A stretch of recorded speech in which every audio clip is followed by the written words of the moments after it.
السلام عليكم ورحمة الله وبركاته. ازيكم عاملين ايه؟ وحشتوني جدا جدا.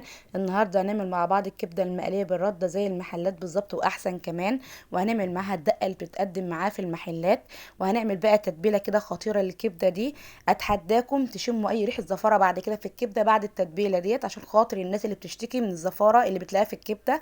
بس قبل ما نبدأ الفيديو مع بعض، عايزاكم تشتركوا في القناة وتفعلوا الجرس وتعملوا لايك وكومنت كده جميل زيكم. وتعالوا نشوف هنحتاج ايه ونعملها ازاي مع بعض.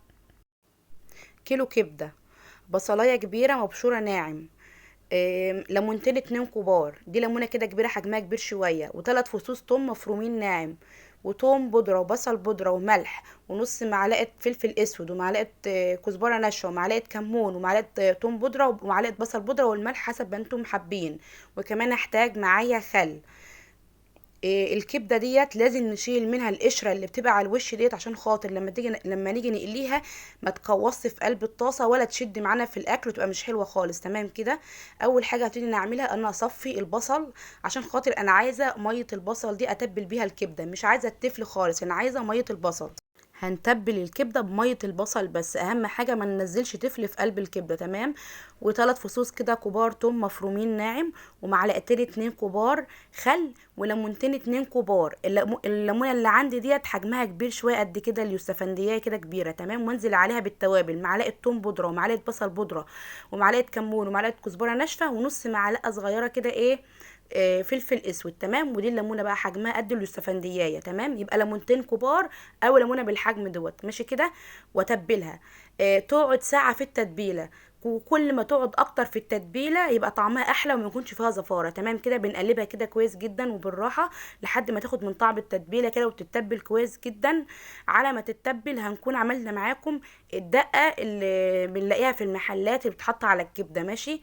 اهم حاجه ان احنا نسيبها ساعه كامله في التتبيله عشان خاطر يبقى طعمها حلو وكويس. قرنين شطة حمرا حامي، وفصين توم مفرومين ناعم، وليمونة كبيرة أو ليمونتين اتنين وسط، ومعلقة خل، وكمون، وكزبرة ناشفة، وملح، وقلبهم واسيبهم يتبلوا مع بعض. اللي ما بيحبش الحامي للأسف الدقة بتاعة الكبدة لازم تكون حامية. اللي ما بيحبش الحامي قوي ممكن يحط قرن شطة بارد وقرن شطة حامي. وبالنسبة للثوم بودرة والبصل بودرة اللي انا حطيتهم في الكبدة، ما ينفعش نستغنى عنهم خالص، لان انا ساعات ما بعمل حاجات في القناة ويكون لها بدائل بتنفع بقول لكم، لكن دي ما ينفعش، لازم نحط الثوم بودرة والبصل بودرة في تتبيلة الكبدة. الكفر بقى بتاع الكبده دي كوبايه رده، نص كوبايه دقيق، ومعلقتين اتنين كبار فيجيتار. اللي ما عندوش فيجيتار ممكن يستبدل الفيجيتار بمعلقتين اتنين كبار بقسماط ويبهرهم، يحط عليهم بقى ايه توم بودره وبصل بودره وفلفل اسود وكمون وملح. تمام كده. هنشيل بقى شريحه الكبده من التتبيله بعد ما يعدي عليها ساعه، ونحطها في وسط الرده المتبله اللي انتوا شفتوها ديت، ونضغطها كويس جدا جدا زي ما انتم شايفين عشان خاطر الكفر ما يفكش منها. اهم حاجه لما نيجي نقطع الكبده دي نحاول نخليها تقطيعه مقاس واحد، هنقطعها شرايح زي ما انتم شايفين كده مقاس واحد. بس قبل ما نقطعها بنشيل منها القشره اللي بتبقى على الوش شفافه ديت. ليه بقى؟ لان القشره ديت بتخلي الكبده وهي بتتقلي بتقوص منكم كده وتيجي تشد معاكي كده لما تيجي تاكلي، فمش هتبقى لطيفه خالص لما اجي اكل كده حته الكبده والاقي حاجه بتشد منها كده، او سندوتش كبده والاقي حاجه بتشد. فاهم حاجه نشيل القشره اللي بتبقى في الكبده دي.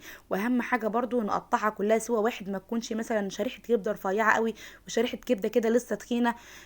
هنيجي بقى نسويها هنلاقي واحده استوت والتانية لسه نيه، فمش هينفع خالص.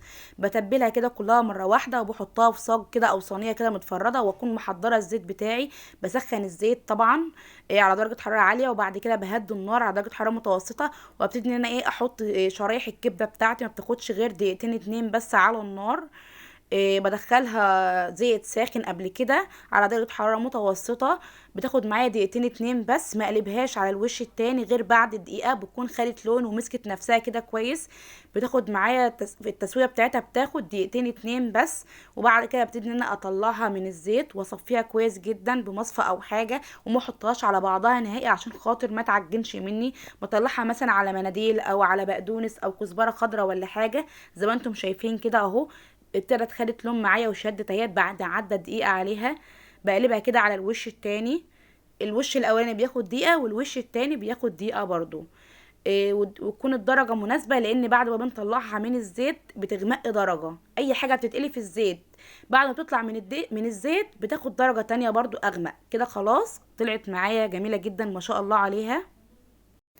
طبعا الكبده معروفه بتتاكل بالعيش. انا هنا بقى كنت عملت معاها سلطه طحينه وسلطه خضراء عاديه جدا وطبق مخلل، وحمرت كده طبقين بطاطس. شايفين الكبده ما شاء الله عليها جميله. اتحداكم تجربوا التتبيله دي وتلاقوا زفاره في قلب الكبده بعد كده. اتحداكم من بعد كده مش هتشموا ريحه زفاره خالص في الكبده بعد ما تجربوا التتبيله ديت. ودي الدقه بتاعتها. انا مش هحطها على وش الكبده، اللي هيجي ياكل او يعمل السندوتش يبقى يحط على وش السندوتش بتاعه. ويلا بقى سلام عليكم، باي باي.